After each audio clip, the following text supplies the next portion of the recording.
கர்த்தருடைய பரிசுத்தமுள்ள நாமத்துக்கு மகிமை உண்டாவதாக. வாசிப்போம். மத்தேயு 3ஆம் அதிகாரம் 15ஆம் வசனம். இயேசு அவனுக்கு பிரதியுத்தரமாக, இப்பொழுது இடம் கொடு, இப்படி எல்லா நீதியும் நிறைவேற்றுவது நமக்கு ஏற்றதா இருக்கிறது என்றார். அப்பொழுது அவருக்கு இடம் கொடுத்தான். அருமையானவர்களே, இந்த வசனத்தில் நாம் அறிந்த விஷயங்கள் என்னவென்றால், இயேசு ஞானஸ்நானம் பெறும்படியாக யோர்தான் ஆற்றங்கரையிலே அவர் கடந்து போன போது, அங்கே யோவான் ஸ்நானகன் ஞானஸ்தானம் கொடுத்து கொண்டிருக்கிறார். இப்போது யோவான் ஸ்நானகன் தன்னிடத்தில் ஞானஸ்தானம் பெற்றுக் கொள்ளும்படி வருகிறவர் இன்னார் என்பதை அறிந்தவனாய்,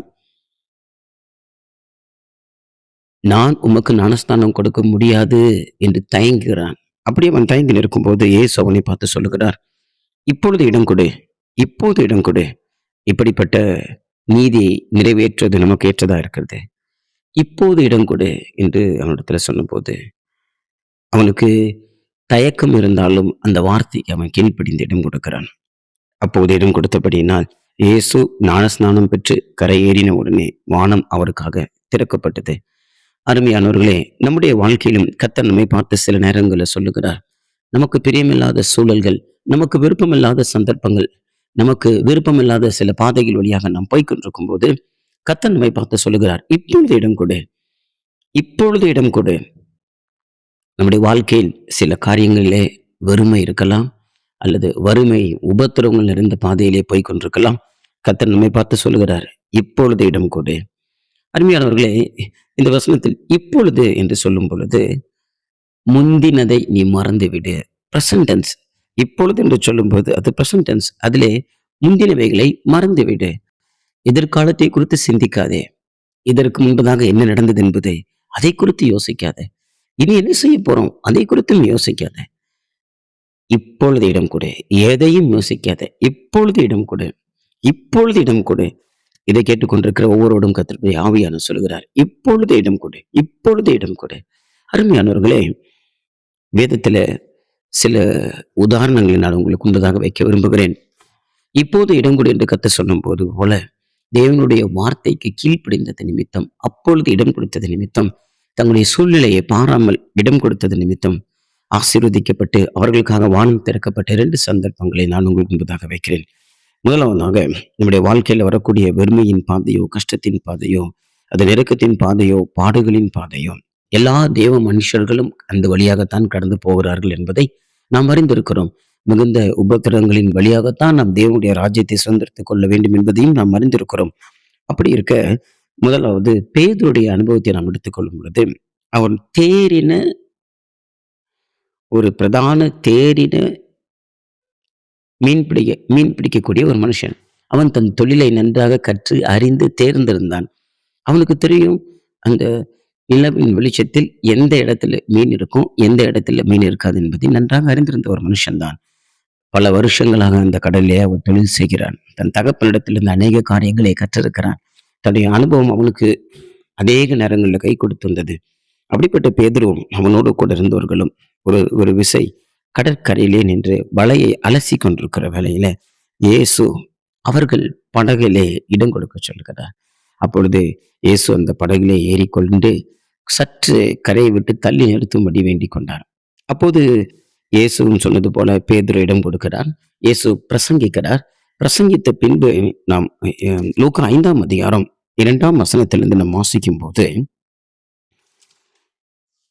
அவருடைய சரீர பிரகாரமான தேவைகளையும் நிறைவேற்ற கர்த்தர் விரும்புகிறார். அந்த படகுலேயே அமர்ந்திருந்து ஆவிக்குரிய தேவனுடைய ராஜ்யத்துக்குரிய சகல காரியங்களையும் அவர் சொல்லிக் கொடுத்த பின்பு, பூமிக்குரிய அவர்களுடைய தேவைகளுக்காகவும் அவர் கருத்துள்ளவராய் அவர்களோடு கூட இடைப்படுகிறார். நாம் இந்த 2ஆம் வசனத்திலிருந்து நாம் வாசிக்கும் போது, அங்கு அவர் போதகம் பண்ணின பின்பு 4ஆம் வசனத்தில் வாசிக்கிறோம், அவர் போதகம் பண்ணி முடிந்த பின்பு சீமோனை நோக்கி, ஆழத்திலே தள்ளி கொண்டு போய் மீன் பிடிக்கும்படி உங்கள் வலைகளை போடுங்கள் என்றார். அதற்கு சீமோன், ஐயரே, முழுதும் நாங்கள் பிரயாசப்பட்டும் ஒன்றும் ஆகப்படவில்லை, ஆகிலும் உம்முடைய வார்த்தையின்படியே வலையை போடுகிறேன் என்றான். இந்த இடத்துல முழுவதும் அவர்கள் பிரயாசப்பட்டார்கள். இதை குறித்து சொல்வதற்கு முன்பதாக நான் மறுபடியும் ஒரு காரியத்தை தெளிவுபடுத்த விரும்புகிறேன். தேவனுடைய ராஜ்யத்தையும் நித்தியத்தையும் மரணத்துக்கு பின்பாக இருக்கக்கூடிய அந்த வாழ்க்கைக்கு தேவையான சகலத்தையும் அவர் போதித்த பின்பு, இப்பொழுது இருக்கிற இந்த பூமியுடைய தேவைகள், இந்த பூமிக்குரிய சரீர பிரகாரமான தேவைகளையும் கூட அவர்களுக்கு கொடுக்க அவர் மனதா இருக்கிறார்.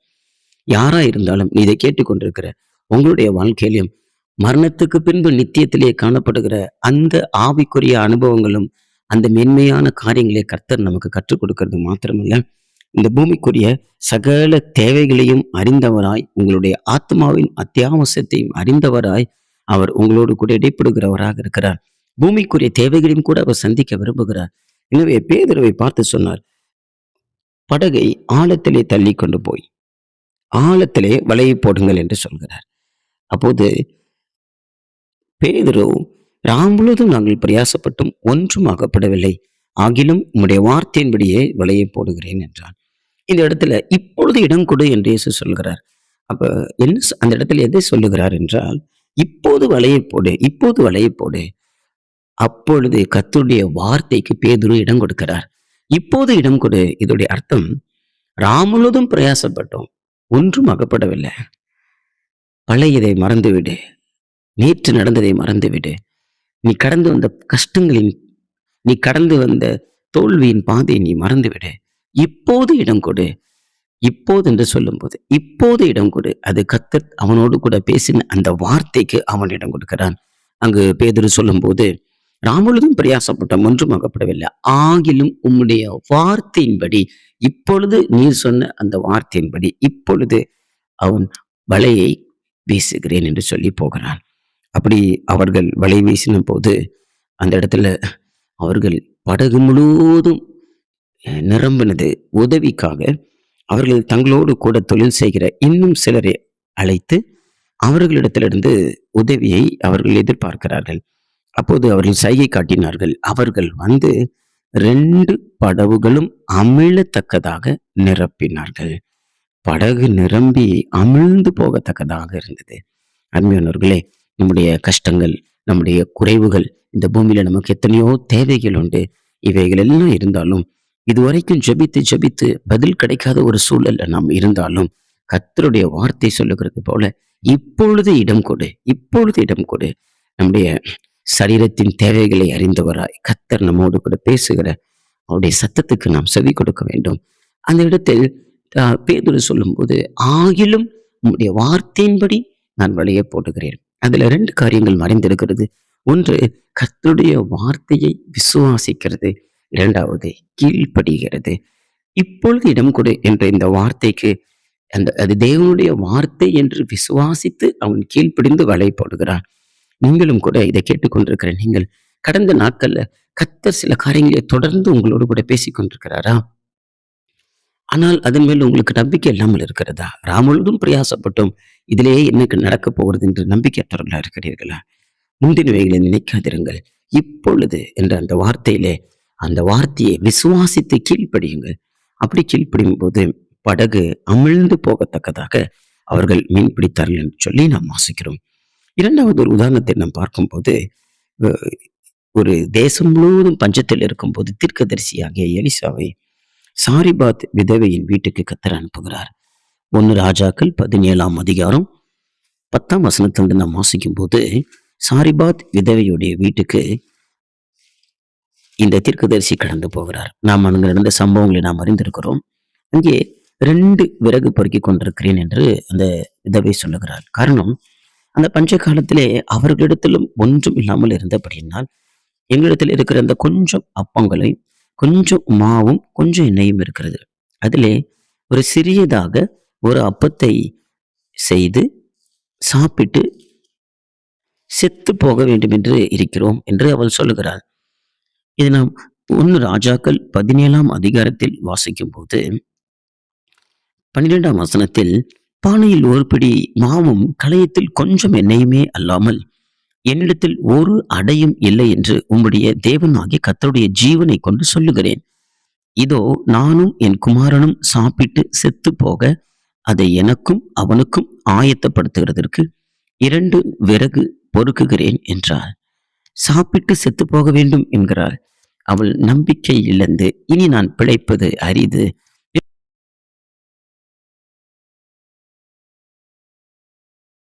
பாடுகள், உபத்திரவங்கள், கஷ்டங்கள் இவைகள் எல்லாவற்றிலும் நம்ம எல்லாருமே ஒரு இளைப்பாறுதலையும் சமாதானத்தையும் தான் நாடிக்கொண்டிருக்கிறோம்.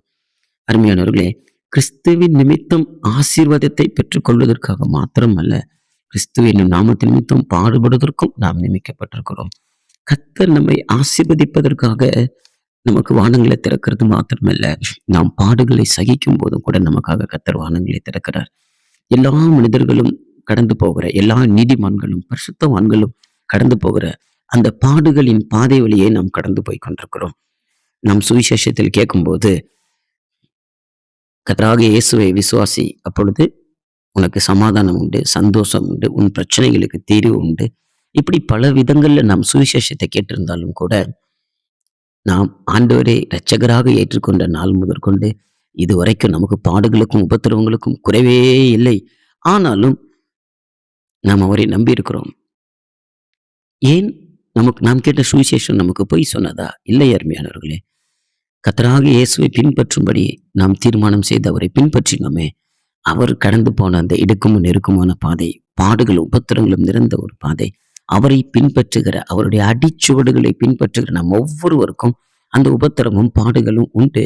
அவைகளின் வழியாக நாம் கடந்து போக வேண்டும் என்பதே அவருடைய சித்தமாக இருக்கிறபடினால், இப்படிப்பட்ட பாடுகள் வழியாக நாம் அவருடைய சத்தத்துக்கு செவி கொடுத்து, அந்த பாடுகள் அவருடைய சித்தத்தின்படியான பாடுகள் என்பதை அறிந்து சந்தோஷமாய் நாம் அவைகளுக்கு இடம் கொடுக்க வேண்டும். சில கஷ்டம் நெருக்கம் வருகிற வேளையில, கர்த்தாவே இந்த பாதை எனக்கு வேண்டாம் என்று சொல்லி அநேக நேரங்களில் நாம் விலகி விடுகிறோம். அப்படி நாம் விலகி விடுகிறது நிமித்தம் ஒரு பெரிய ஆசீர்வாதத்தை நாம் இழந்து போகிறோம். அருமையானவர்களே, கர்த்தர் சொல்லுகிறார், இப்பொழுது இடம் கொடு, இப்பொழுது இடம் கொடு. அன்றியும் அவருடைய தீர்மானத்தின்படி அழைக்கப்பட்டவர்களாய் அவரிடத்தில் அன்பு கூறுகிறவர்களுக்கு சகலமும் நன்மைக்கு ஏதுவாக நடக்குது என்பதை நாம் அறிந்திருக்கிறோமே. அப்படி இருக்க, சகலமும் நன்மைக்கு ஏதுவாக நடக்க அவர் நம்முடைய வாழ்க்கையில அனுமதிக்கிற அந்த பாடுகளும் கஷ்டங்களும் கூட நன்மைக்கு ஏதுவாகவே நமக்கு நடக்கிறது என்பதை நாம் அறிந்து கொள்ள வேண்டும். தீமை செய்ய அவருக்கு தெரியாது. அவர் ஒருவருக்கும் தீமை செய்கிறவர் அல்ல. தீமையை பாராதவர். அவர் தீமை செய்கிறதும் இல்லை. அவரை நேசிக்கிற நமக்கு சகலமும் நன்மைக்கு எதுவாக செய்கிறார். நாம் கடந்து போகிற இந்த பாதையில ஏதோ ஒரு நன்மை இருக்கிறது என்பதை நம்மால் காணக்கூடாத ஒரு சூழல். எல்லாம் நமக்கு தீமைக்கு எதுவாகவே நடக்கிறது போல நமக்கு தெரியலாம். யோசேப்பும் கூட குழியிலே தூக்கி போடப்பட்ட போதும், எகிப்திலே விற்கப்பட்ட போதும், அடிமைத்தனத்திலே சிறைவாசம் அனுபவித்த போதும், இவைகளெல்லாம் தனக்கு தீமைக்கு எதுவாகவே நடக்கிறதாக உணர்ந்தான். பின் நாட்கள் அவன் உணர்ந்து கொண்ட போது, நீங்கள் அல்ல, கர்த்தரே என்னை அனுப்பினார் என்று சொன்னான்.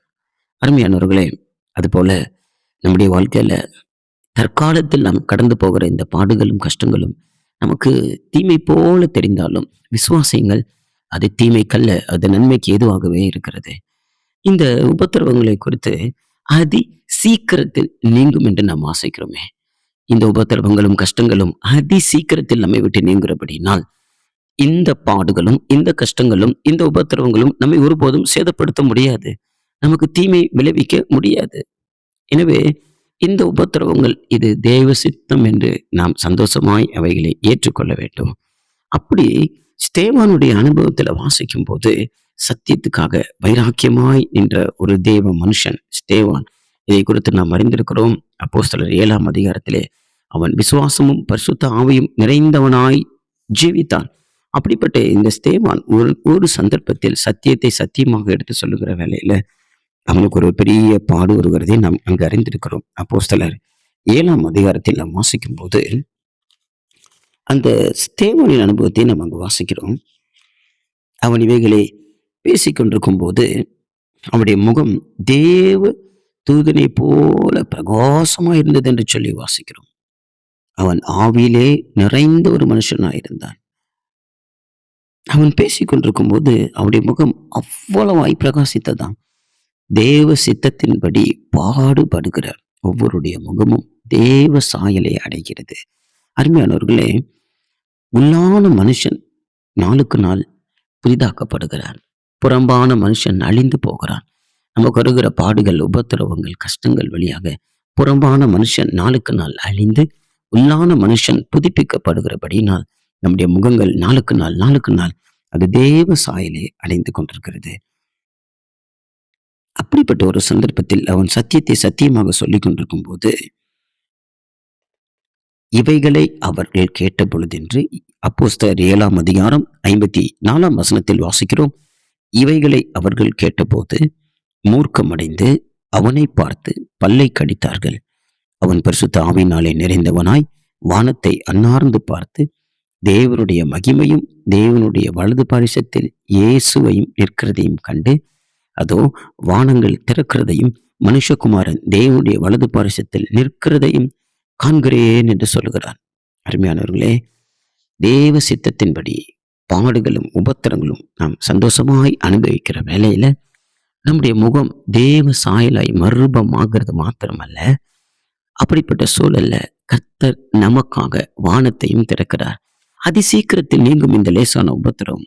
எனவே அற்ப காலம் இந்த பாடுகளுக்கு நீ இடம் கொடு, இப்பொழுது இடம் கொடு, இப்பொழுது இடம் கொடு என்று கர்த்தர் சொல்லுகிறார். அப்படிப்பட்ட உபத்திரவங்களுக்கும் பாடுகளுக்கும் இப்பொழுது நாம் இடம் கொடுத்தால், நம்முடைய வாழ்க்கையில இப்பொழுது நாம் இடம் கொடுத்தால் நமக்காக வானம் திறக்கப்படும். அன்றைக்கு இயேசுக்காக வானம் திறக்கப்பட்டது போல இன்றைக்கு நமக்காக வானம் திறக்கப்படும். இப்பொழுது இடம் கொடு, இப்பொழுது இடம் கொடு. நீங்கள் யாரா இருந்தாலும், நீங்கள் போய்கொண்டிருக்கிற பாதை எப்படிப்பட்ட ஒரு பாதையாக இருந்தாலும், இது அதிசீக்கிரத்தில் நீங்கும். இது உங்கள் நன்மைக்காக, இது உங்கள் நன்மைக்காக, இது அதிசீக்கிரத்தில் நீங்கும். சந்தோஷத்தோடு இந்த உபத்திரவங்களுக்கு இப்பொழுது இடம் கொடுங்கள். ஷாபஹாதா ரமஹான ரியா கத்துராமனா. இப்போது இடம் கொடுத்தால் நமக்காக கர்த்தர் வானத்தை திறப்பார். வானங்கள் திறக்கப்படும், வானங்கள் திறக்கப்படும். தேவ சித்தத்தின்படி பாடுபடுகிற ஒரு தேவனுடைய பிள்ளை தேவ சித்தத்துக்கு இப்பொழுது இடம் கொடுத்தால் கர்த்தர் அவனுக்காக வானத்தை திறக்கிறார். வானம் திறக்கப்படுகிறது மாத்திரமல்ல, இயேசு கிறிஸ்து சிங்காசனத்தை விட்டு எழுந்திருக்கிறார். அப்படி கர்த்தர் சிங்காசனத்தை விட்டு எழுந்திருக்கும் பொழுது வானம் திறக்கப்படும் போது தேவன் எழுந்தருளுவார். சத்துருக்கள் எல்லாரும் சிதறண்டு ஓடுவார்கள். இங்கு நாம் வாசிக்கிறோம் 7ஆம் அதிகாரத்தில், அப்போஸ்தலர் 7ஆம் அதிகாரம் 55ஆம் வசனத்தில் அவன் வானத்தை அண்ணாந்து பார்த்து சொல்லுகிறார், தேவனுடைய வலது பரிசத்தில் இயேசுவானவர் நிற்கிறதையும் கண்டு என்று வாசிக்கிறான். மனுஷகுமாரன் தேவனுடைய வலது பாரிசத்தில் நிற்கிறதையும் காண்கிறேன் என்று 56ஆம் வசனத்தில் நாம் வாசிக்கிறோம். அப்படி நிற்கிறதையும் காண்கிறேன். தேவ சித்தத்தின்படி பாடு அனுபவிக்கிற ஒரு மனுஷனுக்காக யுத்தம் செய்யும்படியாக தம்முடைய சிங்காசனத்தை விட்டு தேவன் எழுந்தருளுகிறார். தாவீது சொல்லுகிறான், தேவரீர் எழுந்தருளுவீராக, சத்துருக்கள் சிதறண்டு ஓடட்டும். இன்றைக்கும் நீ இடம் கொடுத்தால், இப்பொழுது இடம் கொடுத்தால், இது தேவ சித்தம் என்று அறிந்து இப்பொழுது சந்தோஷமா இடம் கொடுத்தால் உனக்காக வானம் திறக்கப்படும். கர்த்தர் எழுந்தருளுவான். சத்துருக்கள் சிதறண்டு ஓடுவார்கள். ஷபஹதாராமா கத்தடாமா நரியா லிபஹராக்க ஷதராமா கத்தடா. இப்பொழுது இடம் கொடு, இப்பொழுது இடம் கொடு, இப்பொழுது இடம் கொடு, இப்பொழுது இடம் கொடு. கர்த்தருடைய வார்த்தை உங்களை நோக்கி கடந்து வருகிறது. இப்பொழுது இடம் கொடுங்கள். இந்த பாடுகள் மத்தியில உங்களுக்காக வானம் திறக்கப்படும். உங்களை பலவிதமான தூஷணமான வார்த்தைகளை சொல்லி உங்களை அவமானப்படுத்தி உங்களை நெருக்குகிற உங்களுடைய சத்துருக்கள் எல்லாரும் சிதறண்டு ஓடுகிற வேலை வந்திருக்கிறது. இப்போது இடம் கொடுப்போம், இப்போது இடம் கொடுப்போம். உண்மையுள்ள ஆண்டவர் தம்முடைய வார்த்தையில உண்மையுள்ளவராயிருந்து அதை நிறைவேற்றி முடிப்பார். இந்த சத்தத்தை கேட்டுக்கொண்டிருக்கிற நீங்கள் யாராக இருந்தாலும் சரி, இப்பொழுது இடம் கொடுங்க. இப்போது இதை கேட்டுக்கொண்டிருக்கும் போதே இடம் கொடுங்க. ஆண்டவரே, நான் இடம் கொடுக்கிறேன் என்று சொல்லுங்கள். ஆண்டவரே, நான் விசுவாசித்து கீழ்ப்படுகிறேன் என்று சொல்லுங்கள். ஆண்டவரே, இந்த பாடுகளை நான் சந்தோஷமாய் ஏற்றுக்கொள்கிறேன் என்று சொல்லுங்கள். இப்பொழுது இடம் கொடுங்கள். வானங்கள் திறக்கும், வானம் திறக்கும். ராமாதி வானம் திறக்கும், வானம் திறக்கும். தேவ மகிமை உண்டாகும். ஷபாஹா ராபா கத்துடாமனாதிரா ஷாத்துலாமா கத்தரா கத்திடாமனாதிய ரபஹந்தரா கத்திடாமனா கத்திடாமனாதி அங்க திடுபெகதரா ஷததா மனாபா கத்துடாமனாதி.